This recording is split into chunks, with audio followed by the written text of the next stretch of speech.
This is the second time I've recorded the intro because I'm using a sharp lens, which means if you misfocus by a little bit, you look stupid. You buy a fancy lens to look better, and it backfires. Anyway.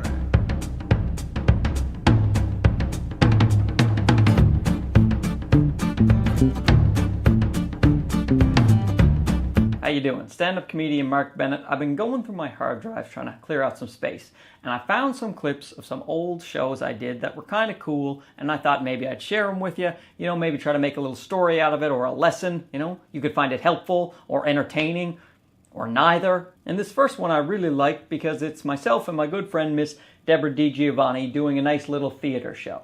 Now, some of you may have clicked on the link because you know Debra and you love her, and that doesn't hurt my feelings at all. It hurts them very much. Now, you should know and love Debra because she's one of the best comedians in the world, and it's always a pleasure to work with her. We did this cool show, and then I asked her some questions afterwards about the difference between moving to Los Angeles and living up here in Canada, and also some preamble about the green room and how we get to the gig and stuff like that. Anyway, it's gonna be great. Let's watch. In focus, hopefully. This is Debra. We're about to go do a show in Kitchener. We're waiting. We're purposely killing a bit of time so we don't have to eat with the people from the theater. The people from the theater offered us, very lovely, they offered us a meal. We're thrilled. We didn't ask for it. We're thrilled. Yeah, they wanted a meal, but they wanted us to go with them to a Greek restaurant and sit down and yuck it up. And we're antisocial. We're weirdos. This is how every single comedy show goes. You drive on the highway, you stop off at one of these places, and then you buy some coffee, and then you go do a gig, and people pay you not as much money as they should.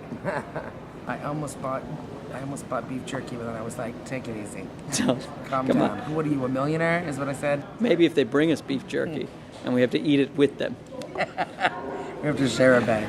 Oh, man. We have no problem. We're nice people, but it's like, you know what I mean? It's like we're about to do a show. We're all weird. Yeah, you're about to go on stage. It's like, hey, can you perform for another hour before the show for us while we try to eat chicken? You know, it's just. And I can't eat a lot before shows anyway. No, I know, me neither.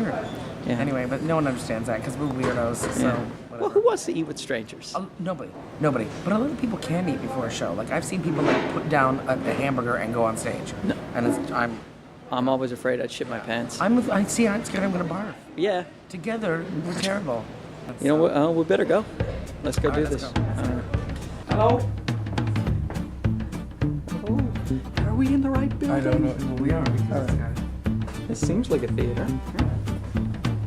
We're in. Hello there. Oh, here's the Registry Theater.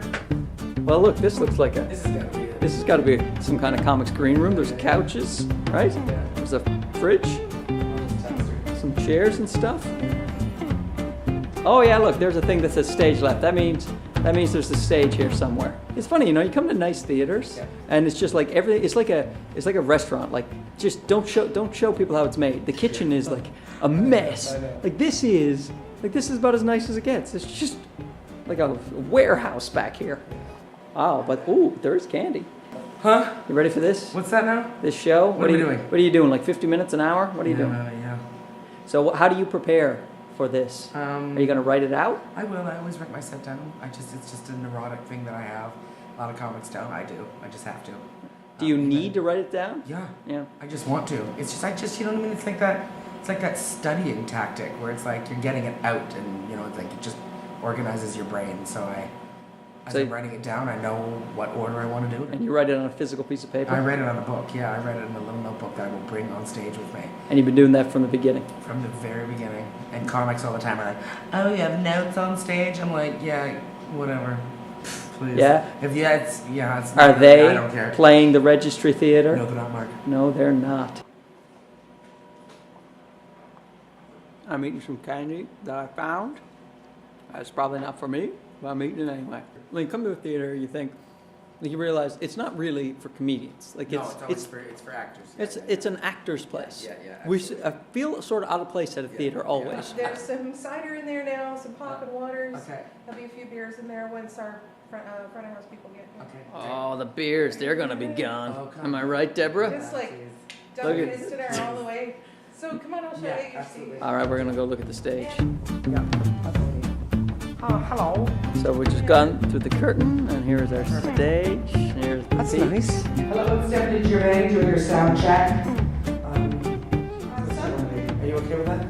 Well, yeah. Are you that close to the crowd? Oh, sure. I mean, yeah. So the crowd will be right here. You got to be right on the crowd.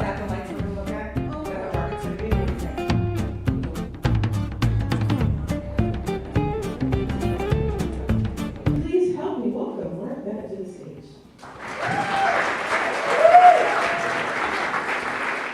Now, what's difficult about doing everything yourself is sometimes you can't get footage of yourself on stage, at least very good footage, and the clips I got of me are totally unusable. It's just me from the wings. Check it out. Waiting for Miss Debra DiGiovanni is backstage. Are you ready for our next show? Remember? Plus, the union rules at theaters, a lot of the times you're not allowed to set up a camera in front. You have to get the union guys to do it. But it did manage to sneak some clips of Miss Debra. Honestly, have you seen a sleeping bag? A sleeping bag is a to-go bag for a murderer. Are you kidding me? Tie it off, eat you later? Oh my God. Never ever walk up to a woman, any woman above the age of 35, and tell her to relax. Oh my God. Now the show's over, it went great, we have that post-show euphoria. That's one of the reasons you do stand-up. You dread it when it's coming up, but when it's over and it's gone well, you feel like $1,000,000. So I used the opportunity to ask Debra if she finds any difference between her comedy now that she's moved to Los Angeles as opposed to when she was back here in Canada. Here's what she had to say. So Debra just killed, as you probably could see from clips, if I have any clips. And so how'd that feel? Fun. They were very fun. Yeah. That was a good little crowd. Like it was, I couldn't tell how many people were in the crowd. Felt like enough people. Yeah. Constant laughs, lots of ladies. So it really felt fun. Let me ask you this. What about, like, the jokes? Like, there's a lot of jokes you're doing in LA that you really like doing. And I'm assuming you did those tonight, too. I did some of them, but I didn't do all of them. Oh, yeah? Now you find there's a difference I between do. the Americans? I'm finding right now that, no, I don't even know if it's Americans. I think it's like, this sounds, I'm apologizing for this in advance. It sounds so cheesy, but LA is edgier, and they will let me talk about terrible things, and it's okay. And I also think my short set style has changed a little bit. Yeah. It's just not the same from when I started. It's not the same from my comedy special in 2011. You know And that wasn't a conscious decision. No, it just happened. Happened in LA. Because you do 10-minute sets. So Yeah. my brain was just like, okay, we're just gonna, kind of just short, fast staccato and go. Yeah, and go, up go. here, like 30 minutes is like the shortest you do, like it's, yeah. Exactly. So then and I don't know how to marry the two of them together. So I don't know if it's now that I just go back and just write, and work on a new hour, work on a new 45 minutes, and maybe it's all going to be like the stuff I'm doing in LA, and I'll just... Yeah, because when you go to tape, say, your Netflix special, Yes. like you have one already, Yeah. so if you tape another one, then it's Yeah, got to it be could the very- new stuff. But I'm okay with that because it's like, I want to progress as a comic. I don't want my jokes to be the same all the way through my whole life. No. You know what I mean? And I'm not saying like I don't know, maybe some people have said, oh, you're a little, maybe you're a little angrier. Maybe I am. Maybe it's just because I'm getting old and You know what? Maybe it's the world we live in. Yeah. It's a reflection of the world, Debra. Nice work. That's a good one. We'll end on that. That's good.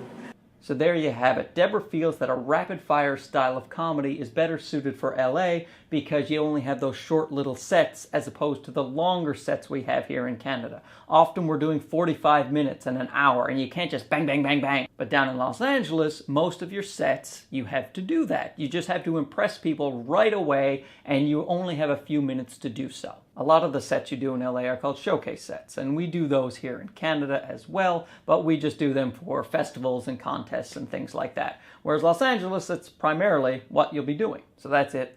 Hope you found it interesting. I'll go through the rest of my footage, see if I can find any more clips of people who are better at comedy than me. Thanks for watching. See you soon. Get out there and be funny. Huh?